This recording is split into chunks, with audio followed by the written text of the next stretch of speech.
It was the craziest thing that here I was standing in line at the Circuit City, and little did I know, 10 weeks later, I would be flying my own airplane home.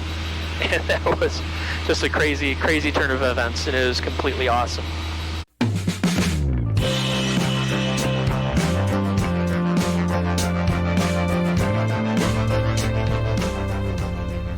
Alright everybody, I am sitting here at the self-serve fuel pump at Willow Run, and I had a certain flight planned today, but unfortunately it's going to be a different flight because the fuel pump is broken. So I was going to head up to Port Huron, go check out Lake Huron and that up there, but instead I need to go get fuel somewhere, so I'm going to head down to Adrian. As far as topics today, I figured I would talk a little bit about how I got started in aviation and what were the events leading up to my first pilot certificate. So anyway, I'll get a run-up done, taxi out to the runway, and I will join you in the air. 21-6 Delta Romeo, wind 120 at 8, runway 23, clear for takeoff, on course is approved. Clear for takeoff 23 on course, Mooney 16 Delta Romeo. Alright, clear to the right, and clear to the left.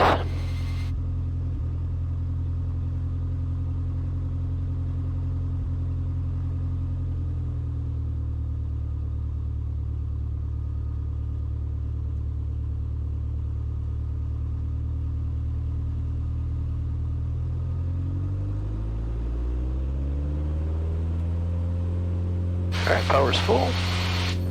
Engine instruments are good, airspeed's alive. Up on 64 and rotate. Positive brake, you're up. 90 miles an hour, flaps up.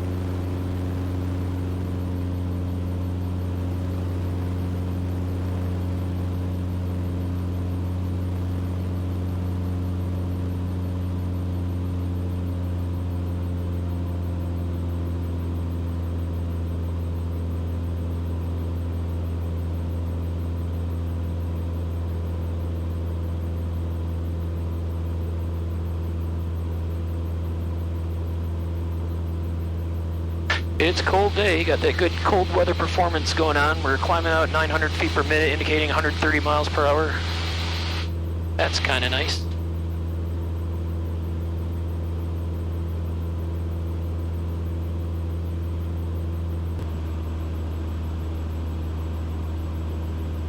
How I got started in aviation. Well, it started when I was a wee laddie. Probably don't want to go back quite that far, but maybe I will.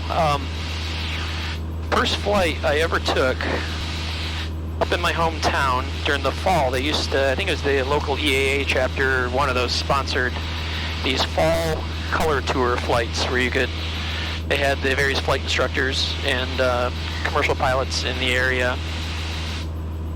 You could pay for like a 20-minute flight to go around and see the pretty fall colors, and I was probably 4 or 5 years old, something like that.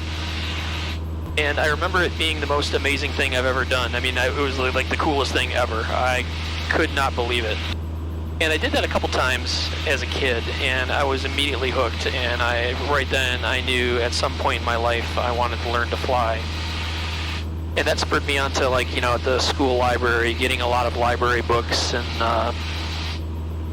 about airplanes and how airplanes work and what the flight controls are and all kinds of other things like that.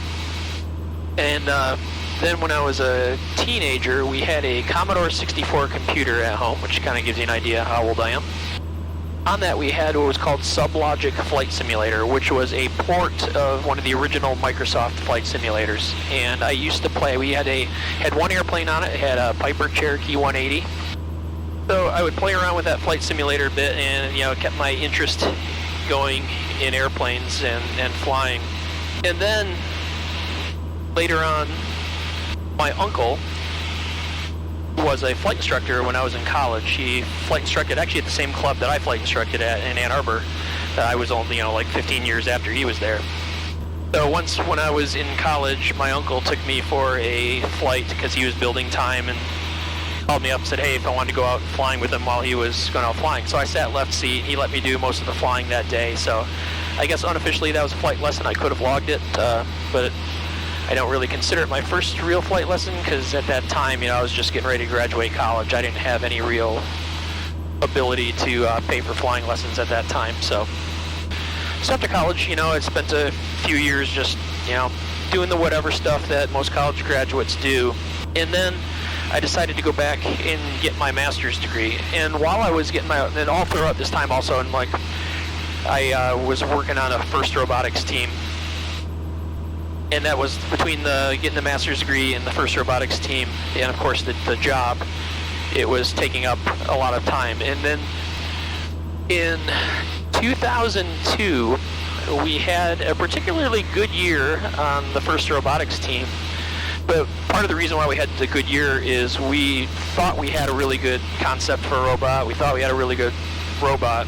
So we decided we were going to go all in that year, and everyone was working really long hours, practicing, with the students really long hours, and just doing, it was almost an everyday thing. And then I was still, going to grad school in my master's degree, plus the job. And that particular spring, from January to the beginning of May, was so insanely busy because between all those things, I would basically getting up around 6:45 in the morning, showering and getting out the door as fast as I could. I would leave, go to work, go to school, go to robotics, and I'd get home at around 11 p.m. And that was 6 days a week.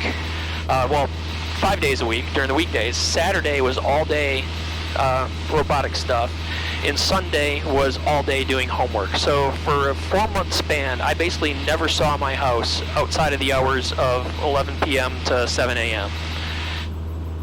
And the first robotics season ended at the end of the end of April, as did classes. So all of a sudden, everything stopped, and instead of me being gone 16 hours a day, I was getting home from work, 5:30 or whatever, and I found it really weird. It was like I was forgetting to do something. It was almost stressful because I'd be sitting there going, oh my God, I'm missing something. I should be doing something, I'm not doing it.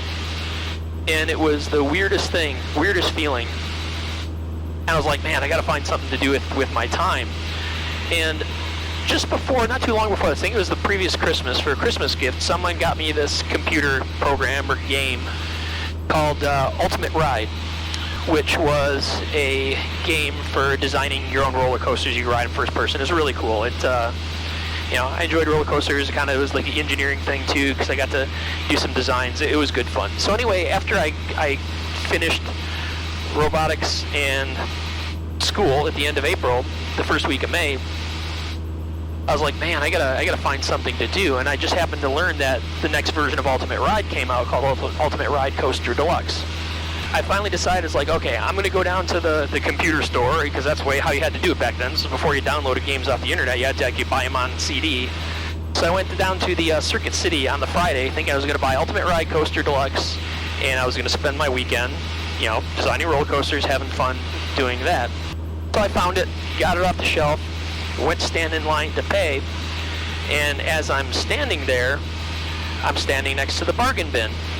And it's like, everything in this bin, $5.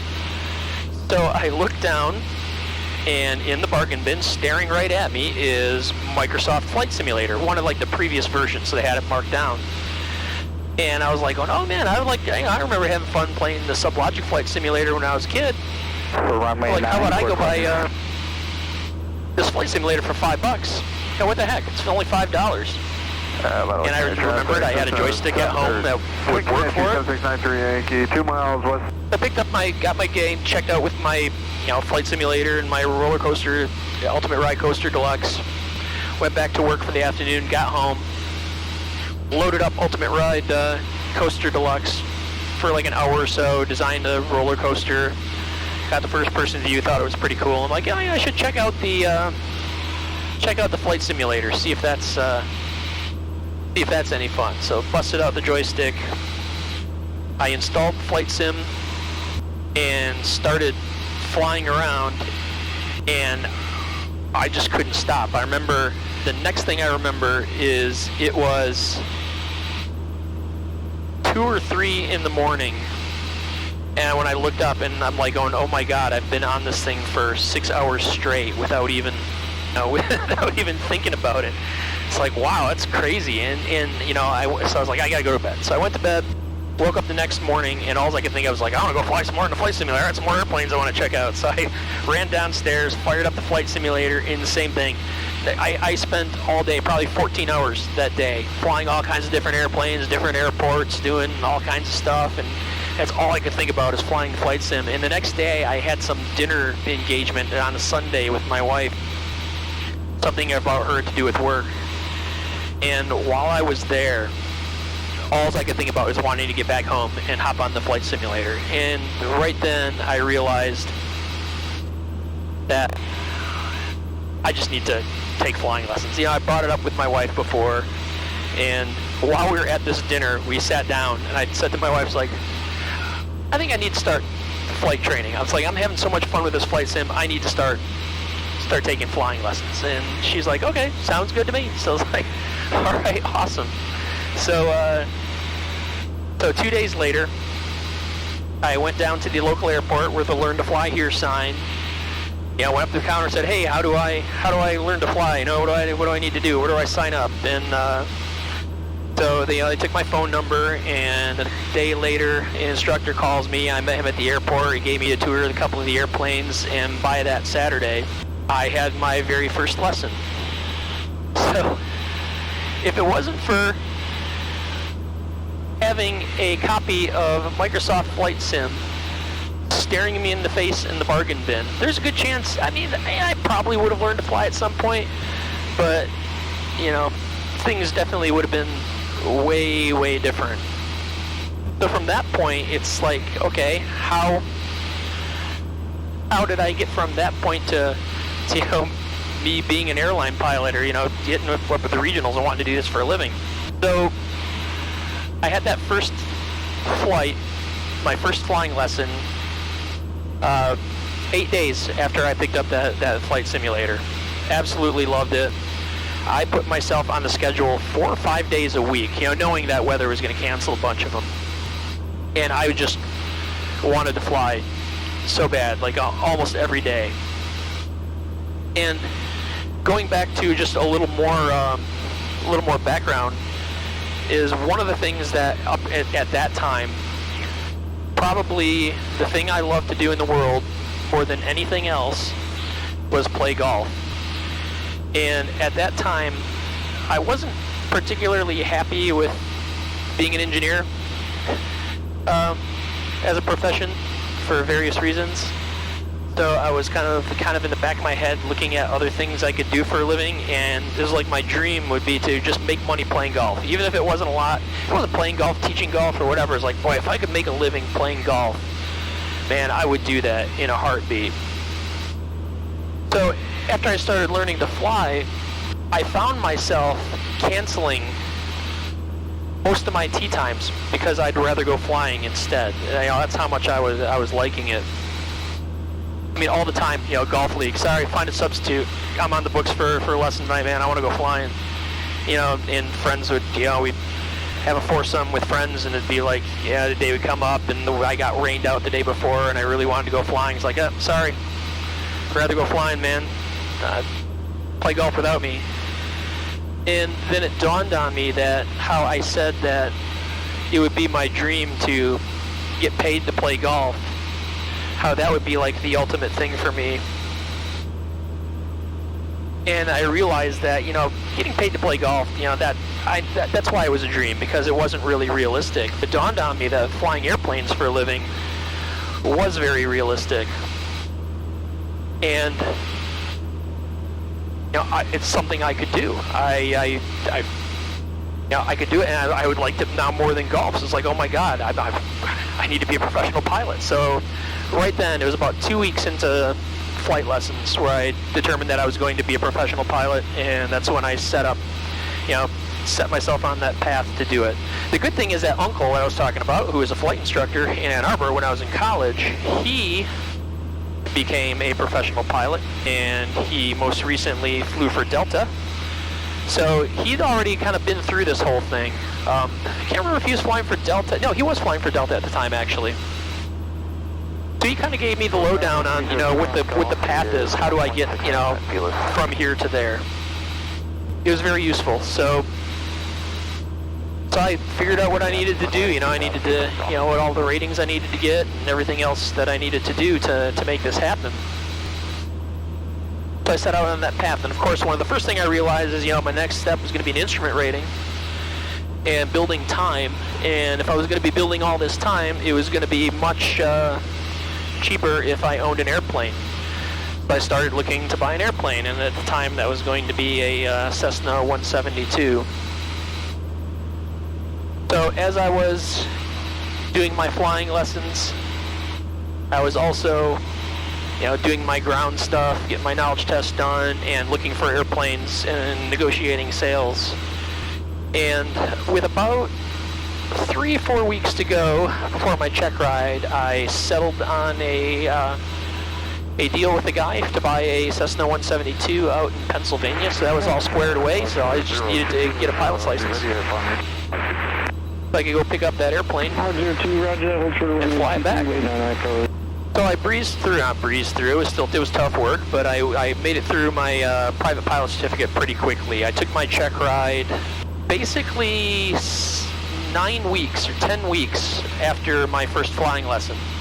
So it was about 2.5 months. And I had scheduled to pick up my Cessna 172 on that following Saturday. I think my check ride was on a Thursday, and that Saturday I was going to Pennsylvania to go pick up the Cessna 172. So took off, got my ticket in hand. The next day after work, my wife and I set off driving out to Pennsylvania so I could fly the airplane back home. It was the craziest thing that here I was standing in line at the Circuit City, and little did I know, 10 weeks later, I would be flying my own airplane home. And that was just a crazy, crazy turn of events, and it was completely awesome. So after that, it was just building time and doing all the other stuff I think I've talked a little bit about before.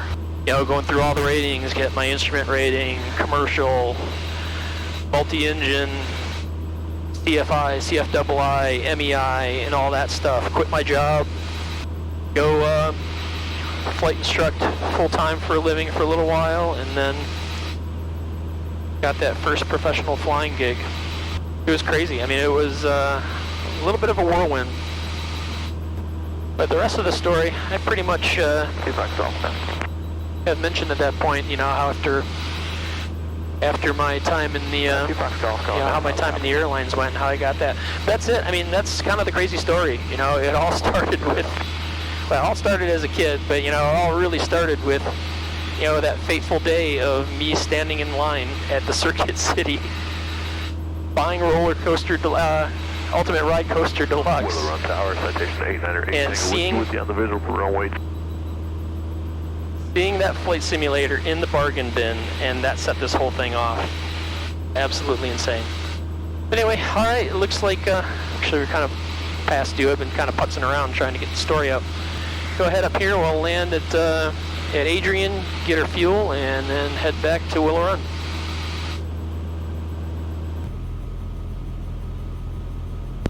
Lenawee County traffic, Mooney 16 Delta Romeo, turn and final, 23, Lenawee County. Oh, overshot. That sucked. Ah, Chris, you stink. Animal got low, overshot. All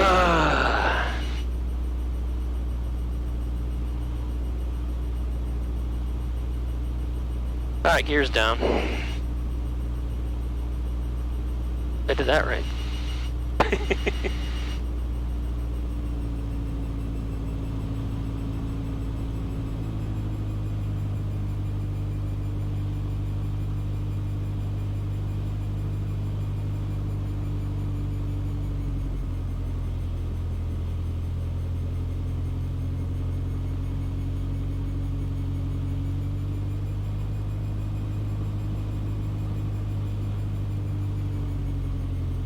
Runway traffic says 229er, clear runway 23, runway traffic.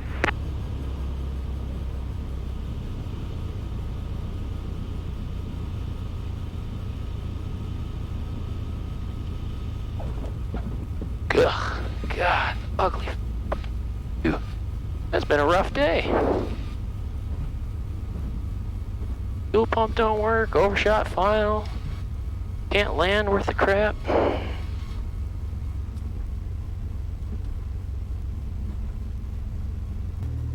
Alright, well, we made it to Adrian, Lenawee County Airport. I need to get fuel. We are getting quite low. I took off with over 20 gallons, but didn't burn a whole lot getting here. Anyway, need to get some fuel. I'm gonna stop up here and do that, and I will catch you guys on the flight back. Alright, and we're back. We got ourselves some fuel. Just need to taxi down. They switched the runway. Everyone's landing 2-3 when I came in here. Now everyone's landing 5, so it's the long taxi. Airport's actually fairly busy today.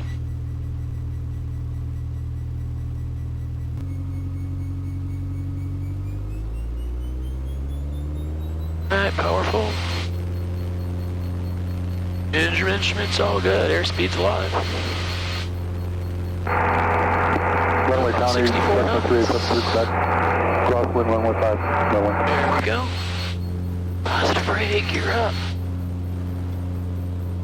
90 flaps up. on the GPS, Brio? Yes, we do. We're still on like 3 mile final.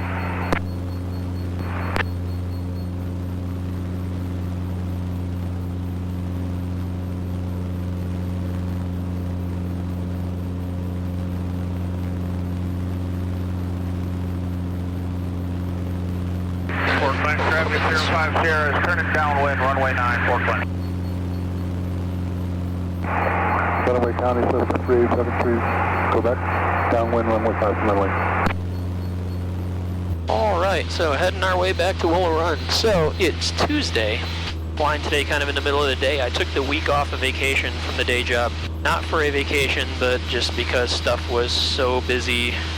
I mean, I've been so busy between the day job and the brewery, and for those of you who are new, I have a day job as an engineer, and I'm one of the owners in a local brewery. Those two things keep me very busy. Anyway, between those two, things have just been backing up and backing up and backing up, and I just That calling ground, that was very hard to read again. not have time to do anything. So I took the week off so I could catch up on a lot of stuff to do. So it's Tuesday. I spent the weekend doing my flight instructor refresher course, which I passed. All right, another 2 years with a flight instructing certificate. That is cool. Makes me happy. Various other things got done. Tons and tons of stuff. Sure, Mike. But today, it was important for me to get out and get some flying in, man. If I'm taking vacation, I want to have some kind of fun at some point or another. Anyway, doing a little bit of flying, trying to have a little bit of fun on vacation. I think tomorrow I have nothing planned, so it's going to be a nice day of relaxation, finally. Probably my only day of the vacation of relaxation, but at least I'll get one in and I'll check a lot of boxes off of things I need to get done. But anyway, we're not too far from Willow Run. We'll get up here, give them a call, and we will be landing shortly. Undercarriage down. Mooney 6 Delta Romeo, traffic's greater than 3,000 feet, airborne down the runway, and space is good, you're still going to land runway 23. 6 Delta Romeo.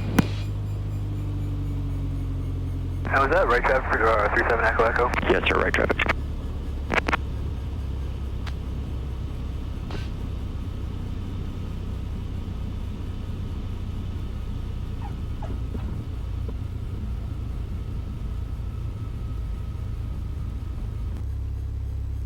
Alright, well, it was a fun night of flying. I'm so glad I got to go out and do something today. It was a good time. Hope you guys enjoyed the story of how I got started in aviation. Still kind of amazes me to this day. That's kind of how it happened, that some stupid $5 bargain bin got this whole thing rolling. It's funny, the cheap bargain bin would have cost me thousands and thousands and thousands of dollars spending on airplanes. Oh boy. $5 turns into a whole lot more than that. Anyway, I'm going to put the airplane away. Head back home for the evening. We'll catch you guys next time.